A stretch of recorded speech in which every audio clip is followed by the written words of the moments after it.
మచిలీపట్నం అనేది చాలా ప్రతిష్టాత్మకమైనటువంటి ఈ యొక్క పార్లమెంటు స్థానం. ఎందుకంటే పోయినసారి ఇక్కడ వైఎస్ఆర్‌సీపీ నుంచి బాలశౌరి ఎంపీగా గెలిచారు. దాని తర్వాత ఆయన రీసెంట్‌గా జనసేన పార్టీలో జాయిన్ అయ్యారు.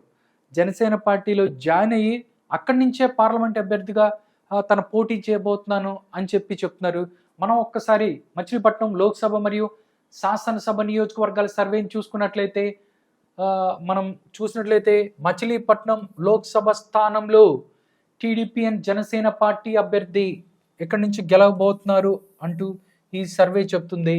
దాంతోపాటు ఒక్కసారి శాసనసభ నియోజకవర్గాలు మనం చూసినట్లయితే దీంట్లో ఎన్నో అంటే ప్రతిష్టాత్మక నియోజకవర్గాలు ఉన్నాయి మచిలీపట్నంలో.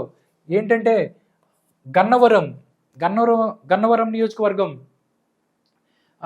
నియోజకవర్గం ఇది. ఎందుకంటే గన్నవరం నియోజకవర్గంలో ఇక్కడ వల్లభనేని వంశీ ఎవరైతే ఉన్నారో గన్నవరం నుంచి టీడీపీ పార్టీ అభ్యర్థిగా గెలిచి ఇప్పుడు ఆయన వైఎస్ఆర్‌సీపీలో ఉన్నారు. దాంతోపాటు రెండో నియోజకవర్గం గుడివాడ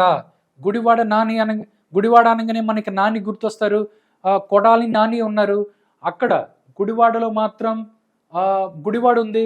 దాంతోపాటు పెడన అంటే మచిలీపట్నంలో మొత్తం మచిలీపట్నం లోక్సభ స్థానంలో మిగతా మనం చూసుకున్నట్లయితే అసెంబ్లీ స్థానాలు గన్నవరం, గుడివాడ, పెడన, మచిలీపట్నం, అవనిగడ్డ, పామర్రు, పెనమలూరు ఈ మొత్తం చూసుకున్నట్లయితే చాలా ప్రతిష్టాత్మకమైనటువంటి నియోజకవర్గాలు ఈ అసెంబ్లీ నియోజకవర్గాలు. ఎందుకంటే హెమీలు ఉన్నారు ఇక్కడ, ఒకళ్ళు కాదు. గన్నవరం చూసుకున్నట్లయితే వల్లభనేని వంశీ ఆయన చూసినట్లయితే పోయినసారి టీడీపీ నుంచి గెలిచి ఆయన ఇప్పుడు వైఎస్ఆర్ కాంగ్రెస్ పార్టీలో ఉన్నారు. ఇక్కడ నుంచి గన్నవరంలో మాత్రం ఈసారి టీడీపీ అండ్ జనసేన పార్టీ గెలుస్తుంది అని చెప్పి ఈ సర్వే చెప్తుంది. గుడివాడ చూస్తే గుడివాడ చాలా ప్రతిష్టాత్మకమైంది. ఎందుకంటే టీడీపీ కానీ జనసేన కానీ ఇక్కడ నుంచి వరుసగా గెలిచిన కొడాలి నానిని ఇక్కడి నుంచి ఎలాగైనా ఓడిస్తామని చెప్తున్నారు. కానీ ఈ సర్వే మాత్రం గుడివాడ ఈసారి కూడా కొడాలి నాని గెలుస్తున్నాడు అని చెప్తున్నారు. గుడివాడ నుంచి మళ్ళీ కొడాలి నాని గెలిచే అవకాశం ఉందని చెప్తున్నారు. పెడల్లో మాత్రం టీడీపీ అండ్ జనసేన పార్టీ అభ్యర్థి గెలుస్తారు అని చెప్తున్నారు. మచిలీపట్నం మనం చూసుకున్నట్లయితే ఇక్కడ కూడా చాలా ప్రతిష్టాత్మకమైంది. ఇక్కడి నుంచి గత ఎన్నికల్లో పేర్ని నాని ఎవరైతే ఉన్నారో మంత్రిగా పనిచేశారు వైఎస్ఆర్ కాంగ్రెస్ పార్టీలో.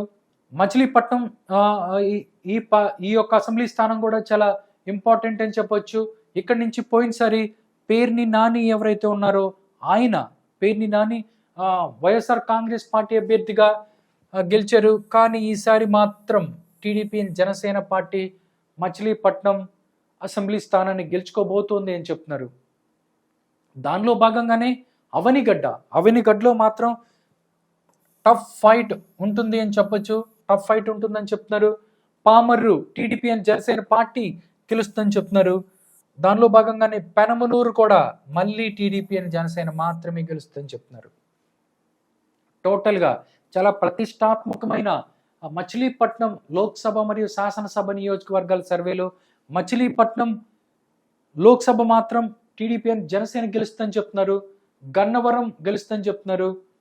గుడివాడలో మాత్రం ఏదైతే టీడీపీ అండ్ జనసేన పార్టీ ఓడించాలని కలలు కంటుందో అది మాత్రం అక్కడి నుంచి మళ్ళీ కొడాలి నాని మళ్ళీ అక్కడి నుంచి గెలిచే అవకాశం ఉందని చెప్తుంది. పెడన టీడీపీ గెలుస్తుంది, మచిలీపట్నం టీడీపీ గెలుస్తుంది, అవనిగడ్డ అక్కడ ఓరాహురి ఉంటుంది అని చెప్తున్నారు. పామర్రు, పెనమలూరు కూడా టీడీపీ, పామర్రు కూడా టీడీపీ అని గెలుస్తుంది.